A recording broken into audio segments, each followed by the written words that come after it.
परभणीच्या पालकमंत्री मेघना बोर्डीकर यांची सोशल मीडियावर बदनामी करणाऱ्यांवर कठोर कारवाई करावी अशी मागणी जोर धरू लागली आहे। राज्यमंत्री तथा परभणीच्या पालकमंत्री मेघना बोर्डीकर यांच्याबद्दल आक्षेपार्ह मजकूर लिहून बदनामी करणाऱ्या पृथ्वी प्रमोद भांबळे विरुद्ध कायदेशीर कारवाई करावी यासाठी भारतीय जनता पार्टी जिल्हाध्यक्ष सुरेश भुमरे यांनी पोलीस अधीक्षक परभणी यांना निवेदन दिले।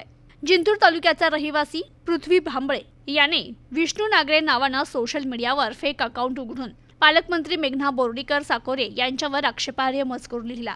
हे समाज विघातक कृत्य करण्यास भाग पाडणाऱ्या व्यक्तींविरोधातही बेकायदा कारवाई करावी, तसेच पालकमंत्री बोर्डीकर यांना जाणीवपूर्वक बदनाम करण्याचे हे षडयंत्र आहे। अशा प्रवृत्तींविरुद्ध तात्काळ कायदेशीर कारवाई करणे गरजेचे असून समाज माध्यमांवर इतर नावाचे खोटे अकाउंट उघडून त्या माध्यमातून समाजात द्वेष पसरवण्याचे काम केले जात आहे, असं निवेदनाच्या माध्यमातून पोलीस अधीक्षकांना कळवण्यात आले। तर याविरुद्ध लवकर कारवाई करावी अशी मागणी करण्यात आली आहे। आपण पाहितलं असेल सर्वांनी, महाराष्ट्र राज्याच्या कर्तव्यदक्ष राज्यमंत्री आणि परभणी जिल्ह्याच्या लोकप्रिय पालकमंत्री आदरणीय मेघना दीदी बोर्डीकर साकोरे यांच्याबद्दल जाणून बुजून सोशल मीडियाच्या माध्यमातून माजी आमदार विजयराव भांबळे यांचा पुतण्या पृथ्वी प्रमोद भांबळे यांनी फेक अकाउंट काढून जे कॉमेंट केलेत, दोन समाजामध्ये तेढ कसं निर्माण होईल, मंत्री महोदयाची बदनामी कशी होईल, एवढ्या खालच्या तरीचं राजकारण करण्याचं कारस्थान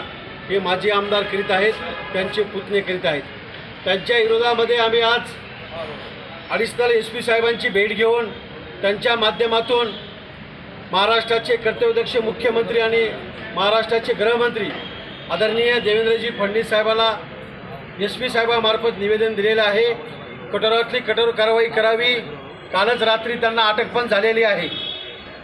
अटक करून आता त्यांना SP ऑफिसला इथं हे करतात, पण गंभीर गुन्हे दाखल करून पुन्हा असं कोणी फेसबुक व्हॉट्सअपच्या माध्यमातून पोस्ट करून मंत्री महोदयाची बदनामी करण्याची हिंमत केली नाही पाहिजे। असे गुन्हे दाखवून अशी शिक्षा करावी, यासाठी आम्ही आज भारतीय जनता पार्टीचे सर्व पदाधिकारी कार्यकर्ते आज संपूर्ण जिल्ह्यामध्ये सर्व तालुक्यामध्ये हे निवेदन दिले जाणार आहे। आता SP ऑफिसला आम्ही परभणी तालुक्याच्या वतीने हे निवेदन दिलेलं आहे। प्रतिनिधी राहुल वाहिवळ, न्यूज टुडे 24 परभणी।